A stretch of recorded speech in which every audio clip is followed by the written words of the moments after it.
Sveiki, čia laida Monikos kokteilis. Laikau šį kokteilį tam, kad neprisiknistumėt, kodėl aš be kokteilio per Monikos kokteilį laidoju.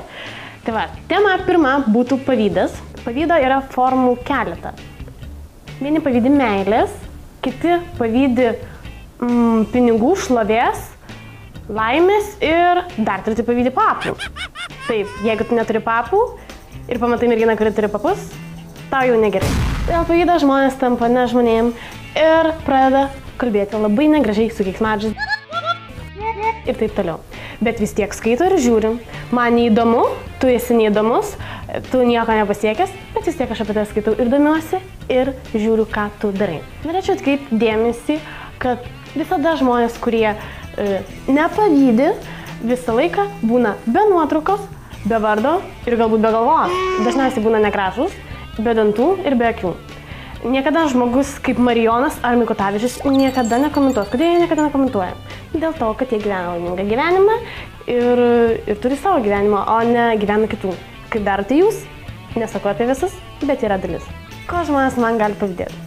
Apart papų ir apart gražios išvaizdos, galbūt šio kokteilio ir ko dar, kad sėdžiu čia aš, o ne jie.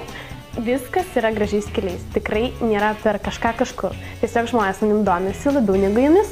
Neretai žmonės bando man pakenkti dėl pavydo, arba ne dėl pavydo, bet dėl šiaip kažkokių neaiškių priežasčių, kad apšmeiždami mane, kad mano krūtinė netikra, mano blakstienas netikras, papai, įdegis ir visa kita. Tiesą sakant, galiu argumentuoti, kad tai visiškai nėra tiesa ir tai yra tiesiog, manau, galbūt ne iš pavydo. Tai tiesiog žmonės pasipiktinę kažkodėl, kažkaip, kažkodėl. Kaip atsikratyti pavyzdžių žmonių? Net išgėrusi šio morkų kokteilį negaliu sugalvoti, bet jų neatsikratys niekaip. Jų tiesiog daugės kaip kokių, nežinau, bacilų. Prie vieno ir užskaičia kaip banda. Vienas pasakė kažką blogai, pasakys kitas, trečias ir ketvirtas, kad būtų kompanija ir draugai. Su pavydu sutaikyt, nesitaikyt. Tikrai ne. Jeigu tai yra virtualiai erdvė, aš tiesiog nekreipiu dėmesio, nes dažniausiai būna žmogus be nuotraukos, be adresato ir be vardo. Kodėl? Kodėl? Atsakykit jūs. O šiaip, jeigu gyvai, ką galiu pasakyti, tikrai nenusileiskit, kaip darau aš, ir pabandykit man ką nors pasakyti gyvai ir pamatysite mano reakciją ir tikrai nebus iš gerosios pusės. O dabar rubrika. Kai jūs klausite, o aš atsakau. Manęs klausė Valentinas, ar aš nesveikas, jeigu nepavydžiu savo merginai nuotykių su kitais vaikinais. Atsakymas taip, Valentinai, tu esi nesveikas ir esi galbūt beprotis arba šiaip turintis kažkokią psichinę negalią su galva. Nes iš tikrųjų, kaip galima nepavydėti savo merginai, jeigu jinai turi nuotykių su kitais vaikinais. Arba čia yra, nežinau, provokuojantis klausimas, arba tu tikrai nesveikas. Kitas klausimas. Būtų nuo Lauros. Labas, Monika, norėjau paklausti, kaip atsikratyti tą kvailą jausmą pavydo.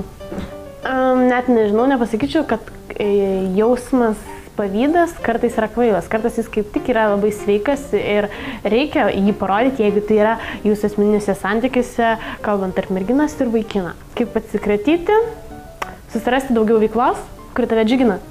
Rėmis. Monika, tu labai graži. Ačiū.